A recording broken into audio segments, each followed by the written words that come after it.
Hey everyone, welcome to the next Noobs Training for Noobs, Amity and You. In this video, we're going to cover Amity and the hidden stuff behind it. So every NPC will have an Amity level, and most of them will show stuff that you get for having a certain amount of Amity. In this case, you get knowledge and shop stuff hidden behind him. One of the best ways to raise Amity is to use the Converse button within the NPC. Now, in the Converse button, you will see your current Amity with them in the top left, their interest level and favor in the bottom left, and then your available knowledge nodes and their stats in the bottom right. The main goal here is to pick the characters whose interest level is higher than the NPC that you're conversing with interest level to get the blue smiley faces. The blue smiley faces is a success and raises Amity. Gray is a failure and does not affect it at all. Now, when you do each conversation, it'll give you a goal, like 2 sparked interests, 2 sparked interests consecutively, 2 failed interests. Those are what you need to keep the combo going. Now, if you succeed in the combo, and I'll move on to the next conversation and then fail the next one, you lose everything you gained up to that point. Hey guys, welcome back to another Noobs Training Noobs. Today, we are going to talk about Amity when dealing with NPCs. So, when you talk to an NPC, you'll see your Amity with them up here, and the various things that you need Amity levels to unlock, such as Celis in Velia. With 199, you can gain the knowledge of Velian Bookshelf. At 500 and 1000, you unlock more stuff in his shop. As you can see, 500 for the beds, 1000 for drawers. And most NPCs have this type of deal. Some of them hide quests behind it, some of them hide knowledge, some hide buffs. And essentially, you just need to raise this with... There's a few ways you could do this. Doing quests for some people will raise Amity for some people. If you look at them and greet them, it takes some energy, but you gain some Amity, or you can converse with them. Now, when you converse with someone, you will see their interest level, their favor, the overall Amity, how much you've gained, lost, and a requirement to get to the next combo. Mainly, what you want to look at is interest level. And you want to find someone here who has higher interest level. So I've had 1, 2, 3, 4, and I've found 4 people with higher. So I just throw them in. We'll hit converse. Smiley face means it's a good thing and it worked. And once that runs through, you'll see I just gained 18. Or if I keep talking, I can combo it and get even more. But if you fail it after keep talking, you get none of it. And now since I started the combo, this has updated to a requirement. These are what you need to mark it as successful. Sometimes these state you need to fail a conversation. This one is spark the interest, which is two blue smiley faces. So we'll just, it's still 21. We'll just go with the same group as before, since it worked. And there's 1 sparked interest, 2 sparked interest, which should fulfill that. And now you'll see I gained plus 49 if I exit now, which now I gained 49. So once this goes, I can now accept the quest from her, which gives me some nice stuff. And as you see, this quest will give me 30 more Amity with them. So for now, I'll come back to that later. Now, a thing to note with shops, that have items locked behind Amity, when you get it up to, say, 500, and then you purchase this, you will lose 500. It is spending it to buy it. Now, I'll be honest. I have not made a shop up to the proper Amity to buy an item. So I do not know firsthand that that is how that functions. But from everything that I've read and everything that I've heard, that is how that functions. This subtracts from that. Again, have not seen it firsthand, but that is what I've been told and what I've seen. Now, as I said, some people will give buffs. Let me go show you one. Oh, there's my worker.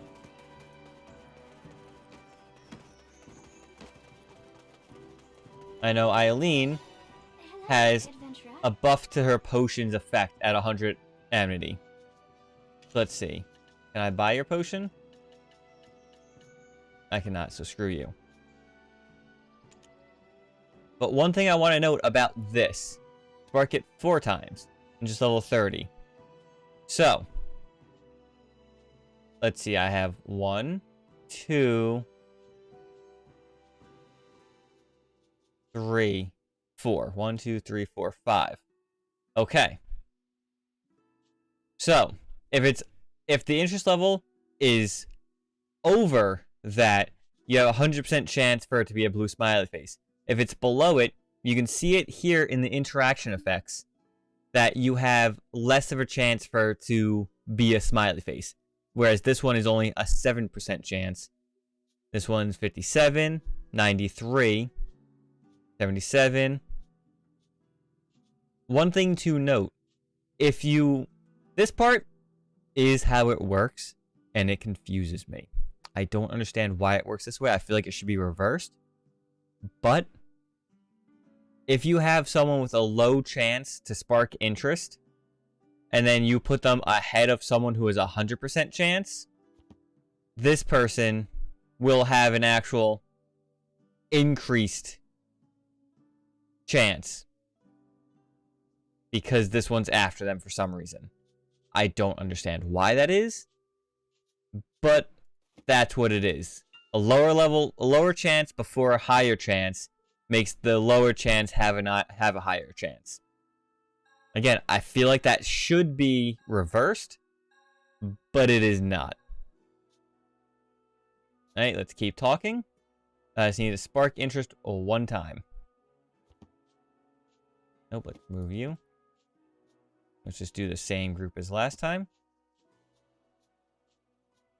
Which was 1 more, right there. And since I just need to spark it 1 time. And let's keep talking. Talk freely with Eileen. So I think that means just anything. So let's just do it.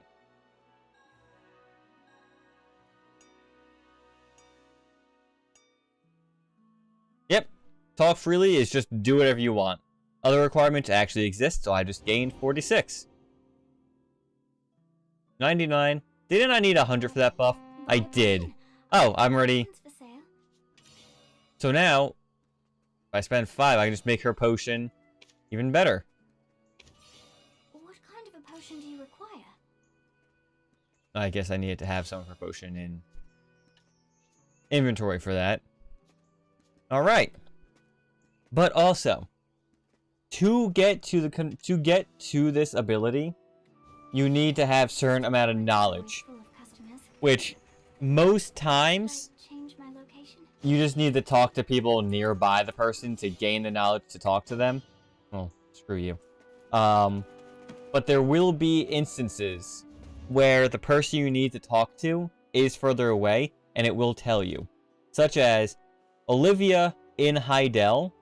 In order to be able to even talk to Olivia, you need to first talk to Berman at Northern Guard Camp. And if you try to go to Olivia and try to converse, it'll put a map marker on Berman and lead you here. So there are some caveats like that where you need to talk to the previous person before you can talk to the first person.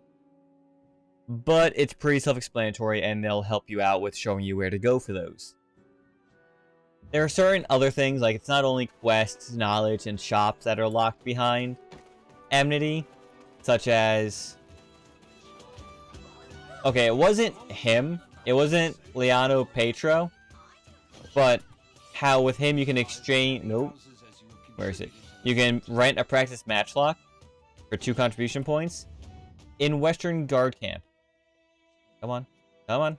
Why aren't you clicking? There you go. I believe it was... Yeah, I believe it was... No. It was Hessenvale.